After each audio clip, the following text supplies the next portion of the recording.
Përshëndetje, po ndihni Virtual World, Sonja Mjeta Kasemi. Do të shohim së bashku informacionet e fundit të cilat lidhen me sulmeve të ndërsjellta dhe të njëpasnjëshme mes Iranit dhe Izraelit në lindjen e mesme që tashmë ka hyrë në ditën e 7. Sipas raportimeve të fundit, Irani ka sulmuar një spital në Izrael, bëhet fjalë për spitalin Soroka, duke lënë 65 civil plagosur. Në të gjithë vendin e Izrael janë 89 civil plagosur si pasojë e sulmeve në ditën e 7 të konfliktit në lindjen e mesme.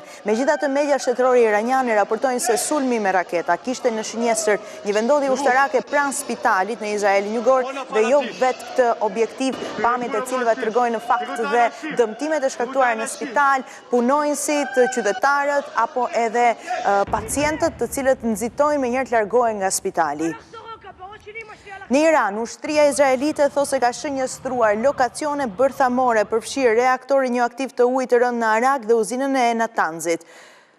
Sulmet e kësaj të enjteje vinë në një kohë kritike, ndërsa Donald Trump po shqyrton mundësinë e përfshirjes së drejtë për drejtë të Shteteve të Bashkuara të Amerikës. Nga ana tjetër, këto pamje të cilat po shohim në ekran tregojnë televizionin shtetëror të Iranit në Teheran, i cili më 17 qershor u godit si pasojë disa sulmeve të shënjestruara izraelite mbi Teheran. Janë pamjet, pasojat e pas sulmit të Izraelit mbi televizionin shtetëror IRIN, janë fotot të cilat tregojnë në fakt edhe situatën në Teheran, ku duhet thënë se aksesi i mediave është i kufizuar dhe i limituar për shkak të regjimit të vendit. Por do doja të rikujtoja se një video bë virale më 17 qershor, ku është një ndër prezantueset kryesore të televizionit shtetëror iranian IRIN, e cila ishte duke mbajtur fjalën e saj kur raketa godet objektivin, pra godinën e televizionit IRIN, në një transmetim të drejtë për drejtë ku e gjithë bota e dëshmoi në këtë moment. Selia qendrore e televizionit u godit në këtë formë, pam edhe fotot që tregojnë edhe shkallën e gravitetit, pra të situatës si pasojë e raketave balistike. Mirë. Presidenti Amerikan Donald Trump në fakt ka konfuzuar të gjithë botën me deklaratën e tij për sa i përket edhe organizimit për pilimin të një plani të sulmit të Shteteve të Bashkuara të Amerikës drejt Iranit, por nëse do të ekzekutohet apo jo ky plan tashmë i vendosur nuk dihet. 50-50 Donald Trump nuk e ndan mendjen apo nuk jep informacione për sa i përket bashkimit me Izraelit të Shteteve të Bashkuara të Amerikës në situatën e komplikuar të lindjes mesme. Megjithatë, një ditë më parë në shtëpinë e bardhë, presidenti amerikan u përgjigj pyetjeve të gazetarëve, ku një ndër to gazetarja e CNN e pyeti për sa i përket edhe mundësisë së sulmit të Shteteve të Bashkuara të Amerikës, pra nëse do të ekzekutohet ky plan apo jo. Donald Trump mjaft ironik dhe mjaft i bezdisur nga pyetja, menjëherë filloi të pyet njerëzit përreth: a duhet të sulmojmë? Kur do të sulmojmë? Çfarë date dhe çfarë ore do të sulmojmë? Sepse njerëzit në fakt duhet të jenë aty dhe ta dëshmojnë gjithçka. Pra, duke bërë këto komente ironike për të insinuar se detajet të tilla nuk do të japi dhe nuk do të japi në formë publike as të diskutohet. And they want to negotiate. And I said, why didn't you negotiate with me before all this death? Mirë po, në këtë deklaratë të cilë Donald Trump ka mëshuar në fakt edhe qëndrimit të Shteteve të Bashkuara të Amerikës për sa i përket situatës në lindjen e mesme. Irani nuk duhet këtë kurrë armë bërthamore, ne i dha mundësinë që të negocionin përpara se Izraeli të sulmonte, ata duan të vinë në Shtetet e Bashkuara të Amerikës në shtëpinë e bardhë për të negociuar përpara se si do të vijojë dhe më pas e gjithë situata. Megjithatë, duhet thënë se në kohët digjitale tashmë informacioni është lehtësisht i aksesueshëm nëse në fakt ke mjetet e duhura. Një mjet mjaft i përdorur nga njerëzit është pikërisht Flight Radar. Është një aplikacion i cili mundëson edhe gjurmimin e avionëve të ndryshëm të cilët vijojnë edhe fluturimin e tyre në hapësira të ndryshme ajrore. Kemi raportuar në fakt disa momente kyçe të rëndësishme të kapura nga Flight Radar për sa i përket edhe hapësirës ajrore mbi Iranin dhe Irakun, por së fundmi, sipas informacioneve të shpërndarë edhe nga një artikull i The Telegraph, duke se Flight Radar përgjatë datave 15, 16 dhe 17 ka kapur në fakt 14, 15 dhe 16 ka kapur fluturimet e një avioni në pronësi të Kinës, e cili është një Boeing 747, duke insinuar në fakt edhe përfshirjen e Kinës përsa i përket dërgesave të mundshme, furnizimeve të mundshme të Kinës me armatime, municione ushtarake drejt Iranit. Kjo që po shohim në ekran në këtë moment është video e cila është marrë nga Flight Radar që tregon edhe fluturimin e këtij avioni Boeing 747 në pronësi të Kinës, i cili kalon fillimisht mes Kazakistanit, Uzbekistanit dhe Turkmenistanit duke lënë Kinën veriore për të hyrë në territorin iranian aty ku humbet gjurmët. Me trajektore perëndimin, ky avion mendoj se destinacion final kishte Luksemburgun, donse ky avion në pronësitë Kinës kurrë nuk ka ndaluar më parë në një shtet apo në një qytet europian. Kina dhe Irani janë partnerë strategjik të bashkuar kryesisht në kundërshtimet e tyre ndaj rendit botror të udhëhequr nga Shtetet e Bashkuara të Amerikës. Dhe në fakt Irani është një nga furnizuesit kryesorë të energjisë të Kinës, duke dërguar deri në 2 milion fuqi nafte në ditë, kështu që nuk është çudi që Pekini në fakt mund të jetë duke kërkuar mënyra për të mbështetur dhe stabilizuar Republikën Islamike. Sipas ekspertëve, në fakt ky avion Boeing 747 përdoret specifikisht për të dërguar armatime ushtarake, mjete ushtarake, municione për shkak të hapësirës së madhe dhe kryesisht është edhe arsyeja pse përdoret një Boeing 747 që në rastin specifik ishte në pronësitë Kinës, duke hedhur në fakt edhe insinuata se tashmë Kina është bashkuar dhe ka dhënë mbështetjen e saj kundrejt Iranit në këto sulmet një pas njëshme mes Iranit dhe Izraelit në lindjen e mesme. Për sa i përket fuqisë që Irani disponon, shumë po diskutohet në botën virtuale, aty kur në fakt shpërndahen informacione dhe video ndryshme shpejtësisht të nxjerrë nga konteksti.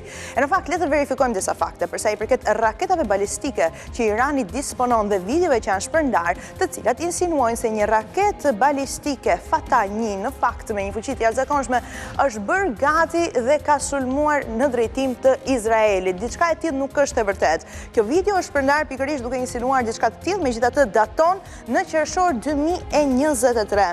Ajo në fakt tregon një raketë të madhe të bardhë që lëshohet nga një kamion në shkretëtir me një rezervë veprimi për 1400 kilometrash dhe shpejtësi deri në Mach 15, e projektuar për të shmangur sistemet mbrojtëse dhe të interceptimit. Konteksti i tensioneve Iran-Izrael në qershor 2025 e mbështet në fakt një sulm mundshëm, por videoja daton në 2023, kështu që është nxjerrë nga konteksti nga përdorues të shumë të rrjeteve sociale si për shembull platforma X.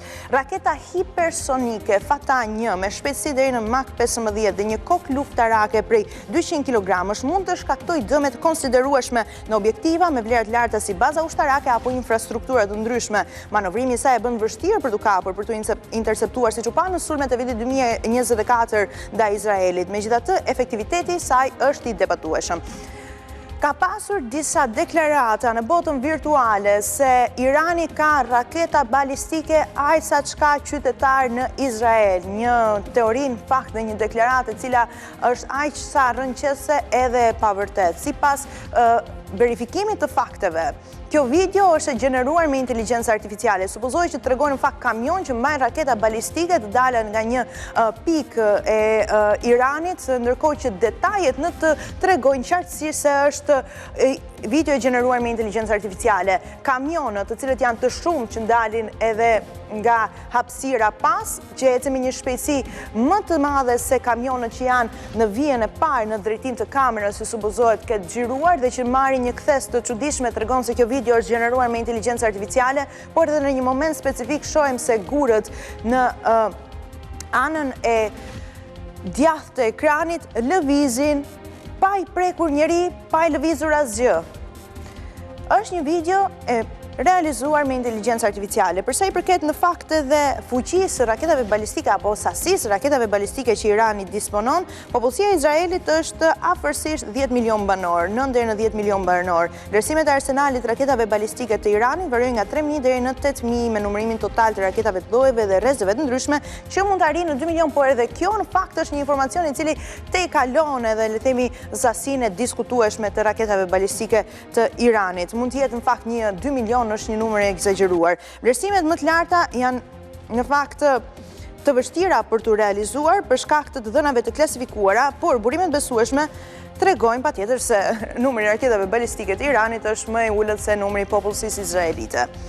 Por nga lindja e mesme, po na vjen edhe tepër histori. Histori emocionuese dhe gjithashtu edhe të dhimbshme, por edhe të frikshme. Histori të cilat janë vërtet të realizueshme për skenar të filmave më të suksesshëm të Hollywoodit. Në rastin specifik bëhet fjalë për një ciklist amerikan, Ian Anderson, i cili udhtoi në lindjen e mesme për të zhvilluar në fakt edhe një rrugtim me biçikletën e tij.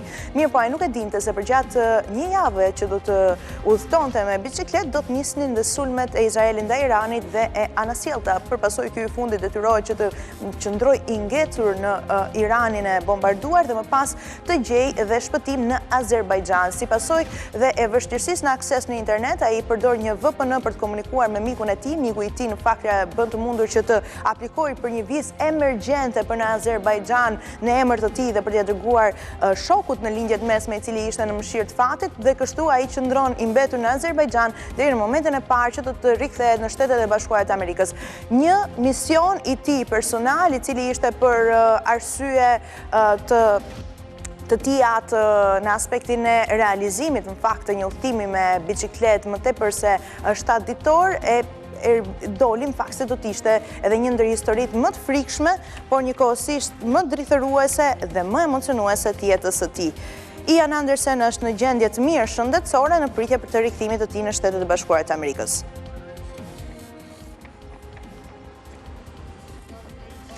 Do të trikutoja një ngjarje të rëndë të javës së lan pas. Aksidenti ajror i avionit linjës India Airlines në Ahmedabad, aty ku nda nga jeta 240 pasagjerët e fluturimit. Mirë po, mes tyre ishte një i shpëtuar, shtetasi britanik Ramesh, i cili në fakt është një ndër historitë më rënqese të kohëve të fundit të raportuara në media ndërkombëtare dhe në vëmendjen e gjithë botës. Ramesh, i vetmi mbijetuar, i cili mori ndihmën e parë pasi doli nga avioni i India Airlines, fatmirësisht me lëndime të lehta, humbi vëllain e tij në këtë fluturim të përbashkët ku ata do të shkonin drejt Londrës. Kjo është bileta e cilësuar e fatit, ku në fakt tregojnë edhe detajet e rezervimit të fluturimit të shtetasit indian. Sedilja 11A cilësohet sedilja më e kërkuar aktualisht në gjithë botën, sepse rastësisht në vitin 1989 një këngëtar tajlandez gjithashtu ja del që t'i shpëtoi një aksidenti ajror, ku humbën jetën 75 persona, 75 persona shpëtuan, 145 persona humbën jetën, ndër 75 persona ishte ky këngëtar tajlandez, i cili gjithashtu kishte biletën e fluturimit të tij me sedilje 11A. Një rastësi e jashtëzakonshme e cila ka bërë në fakt që për shumë linja ajrore në gjithë botën, vetë pasagjerët të pagojnë çmime të majme për të patur sediljen 11A. Një tjetër histori na vjen në fakt nga Çekia, ku një 22 vjeçar tregohet guximtar mjaftueshëm që së bashku me antar tjerë të familjes së tij, me maman edhe babain, mamaja një infermiere e cila punonte në një spital vendit dhe babai gjithashtu një mjek i cili asistonte, 22 vjeçari hiqet si një dentist. Dhe mënyrën se si ai në fakt rregullonte edhe dhëmbët e 10 pacientëve të tij e kishte mësuar nëpërmjet instruksioneve në internet, nëpërmjet inteligjencës artificiale dhe faqeve të ndryshme që i instruktonin atë në fakt se si të hiqte dhëmballa, duke fituar kështu rreth $180,000 me punën e bërë në 10 pacientë. Një rast në fakt mes 10 rasteve në Çeki, ku duket se sipas edhe urdhrit stomatologëve të vendit ka pasur një rritje të jashtëzakonshme të dentistëve të rënd, të cilët hiqen si të tillë për të marrë të mira materiale dhe para, duke rrezikuar në fakt edhe jetën e këtyre personave. Pasi si duket, këta pacientë preferojnë që të rregullojnë dhëmbët e tyre në persona të palicencuar vetëm për faktin se janë më të lirë sesa stomatologët e licencuar në vend. Një tjetër histori, në fakt tregon edhe aftësinë e jashtëzakonshme të një nëne 43 vjeç, e cila zgjedh që të zhvillojë një maraton 100 kilometra dhe fiton atë, por e fiton me 3 ndalesa, pasi i jep të gjithë foshnjës së saj, vajzës së vogël Pepper, 6 mujorshe. Është një histori frymëzuese e Stephanie Case, e cila ja doli në fakt që t'ishte e para në këtë maraton 100 kilometra, pavarësisht se nuk e priste mendja, për atë ishte thjesht fakti që në postpartum, pas 6 muajsh që solli një fëmijën e saj, kishte mundësi që të bëjë pjesë e kësaj maratone dhe njëkohësisht edhe të ushqente të bijën e saj 6 muajshe në mënyrë se për faktin se ajo ishte ende në fazën e gjithëdhënies së vajzës së saj me asistencën e bashortit, i cili vetëm i vendoste foshnjën në krah, pasi sipas rregullave vetëm kjo ishte e lejuar dhe vetëm me 3 ndalesa në 100 kilometra në një terren i cili ishte mes fushave, kodrave dhe maleve. Dhe me këtë informacion kemi ardhur në përmbyllje të Virtual Wars. Unë ju rikujtoj se të gjitha këto por edhe shumë të tjera mund t'i gjeni në webfaqen tonë në bc.al, ku ju ftoj të na ndiqni për informacionet aktuale të ditës nga vendi, rajoni dhe bota, si edhe në transmetimin tonë të drejt për drejt në valët e radios 105 FM. Ju falenderoj për vëmendjen, bashkëmirëpafshim.